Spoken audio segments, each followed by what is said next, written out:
Hello, my name is Jeffrey Van Epps, and I'm here to talk about the incentives and referendums in Arizona's Constitution.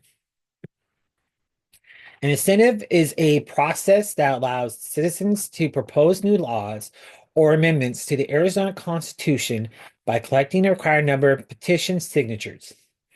If the incentive meets all requirements, it's placed on the ballot for the public vote. A referendum is a process that allows citizens to approve or reject or laws or amendments passed by the state legislature.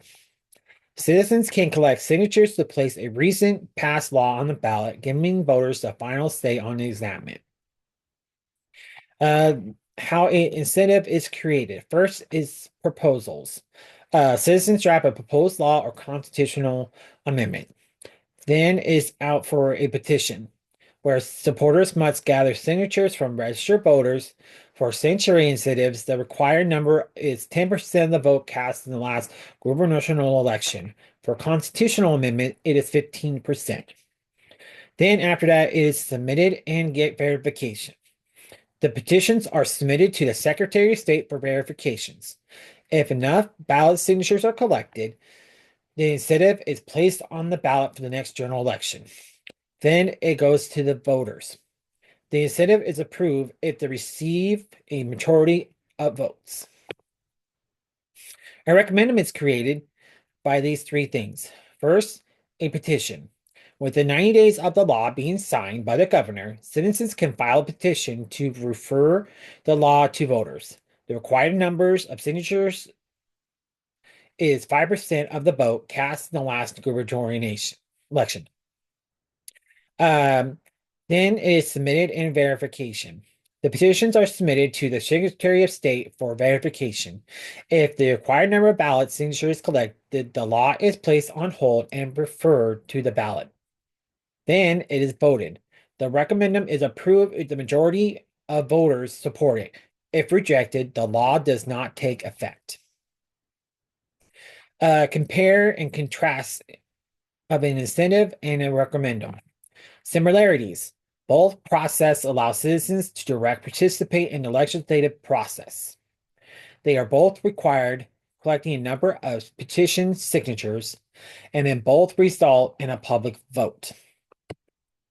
Some differences. Origin. Incentives are proposed by citizens from scratch, while referendums challenge laws already passed by legislators. The signatures that are required for both of them are different. Instead of typically more signatures than referendums. Then the timing. Referendum must be filed within 90 days of the legislative selection in which law was passed, whereas incentive can be posed at any time. Pros and cons.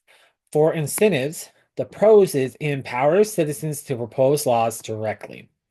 Another pro is that address issues that the legislature may overlook or ignore. Some cons can be costly and time-consuming to collect signatures. Risks of poorly draft laws that lack the serenity of legislative debate. And it may be influenced by a special interest group with resources to fund signature campaigns. Pros and cons of a referendum.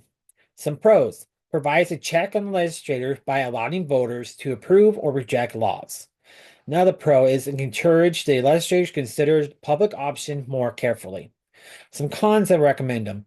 It can create uncertainty for laws passed by the legislature, and it can also subject to influence from special interest groups. How incentives and referendums support the ideas of democracy as outlined in the Arizona Constitution. The Arizona Constitution embraced the principle of direct democracy by allowing citizens to have direct say in their government through incentives and referendums. This empowers voters to participate actively. Citizens are not just passive observers, but active participations in the legislative process. Hold the legislature accountable. Voters can direct, challenge, and overturn legislative decisions, then shape public policies. Citizens can propose and enact laws that reflect their values and needs by passing proportional, legislative gridlocks, or special interest influence. These processes ensure that the government remains responsive to the people's will, reinforcing the democratic principle that ultimately political power resides to the citizens. Last but not least, my references of where I have found all this information is on these websites. Thank you so much for watching, and I hope you all have a fabulous day.